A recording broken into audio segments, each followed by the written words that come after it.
Tempat ini namanya Taman Bhinneka Nusantara Creativity Center, pusat kreativitas. Jadi ini merupakan sebenarnya perwujudan dari pelayanan kami selama 33,5 tahun, sejak tahun 91. Kemudian saya sangat bangga dan cinta dengan budaya Indonesia, Bapak. Sebab Indonesia itu begitu beragam dan Indonesia itu begitu indah dan unik, sehingga kita perlu ada tempat untuk menampilkan keindahan seni yang bineka dari Indonesia. Keberagaman suku bangsa, keberagaman agama, toleransi. Selain itu kami juga ada untuk meningkatkan ekonomi rakyat. Kami akan ada mengangkat UMKM. Jadi Bapak lihat di sini kan di setiap rumah adat ini nanti mungkin bisa diangkat, kami akan bekerjasama dengan forum pembauran kebangsaan misalnya.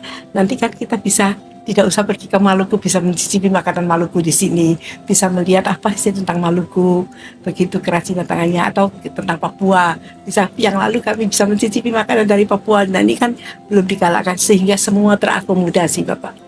Jadi baik seni budayanya, tariannya, makanannya, kulinernya, kemudian bisa mengangkat ekonomi itu UMKM-nya masyarakat. Begitu sehingga yang kami harapkan kita bisa meningkatkan kecintaan kita kepada bangsa kita. Luasnya ini 10.000 meter kira-kira Pak, jadi 1 hektar. Jadi tempat untuk pembelajaran. Ada pembelajarannya Bapak, karena di sini dari mulai kecil sampai tua, muda, semua bisa belajar. Apa yang bisa kita pelajari tentang adat Indonesia, kebinekaan Indonesia. Kan kita perlu semua mengetahui betapa hebatnya.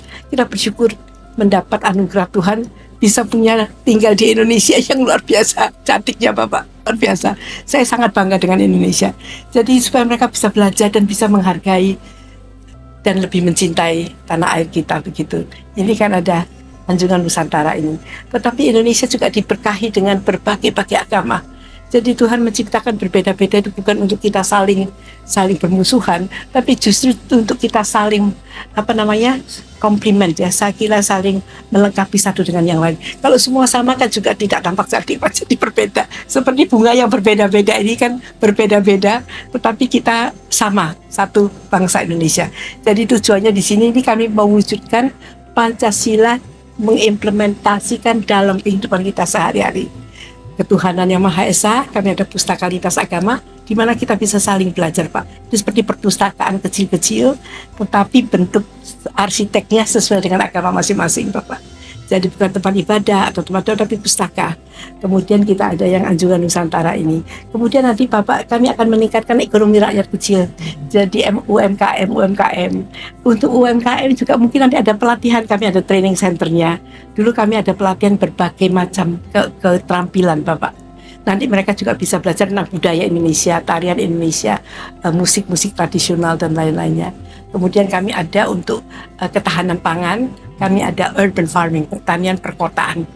Bagaimana bisa memanfaatkan lahan kecil untuk bisa menanam sayur-sayur untuk kebutuhan sehari-hari.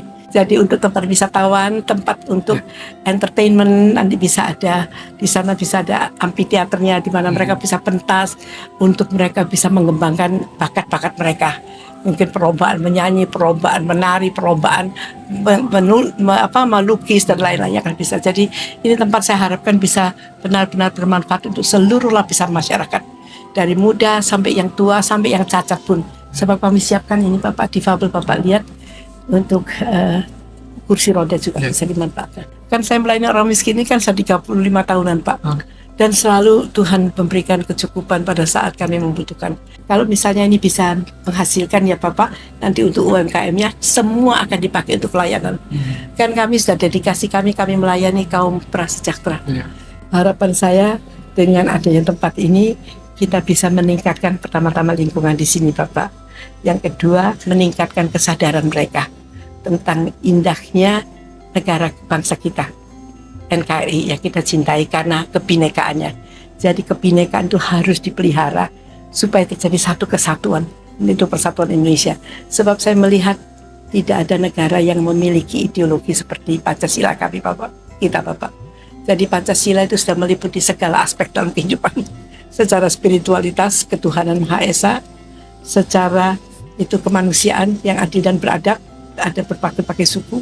Kemudian ketiga persatuan Indonesia, bagaimana kita yang berbeda tapi bisa bersatu. Kemudian bersama-sama gotong royong untuk kita bersama dengan pemerintah, kita bersama-sama untuk mencapai tujuan cita-cita bangsa kita, yaitu keadilan sosial bagi seluruh masyarakat Indonesia. Saya tahu ini permulaan yang kecil dan sederhana, tapi kalau kita tekun melakukannya, itu saya percaya bisa nanti bisa memberikan inspirasi kepada yang lain begitu.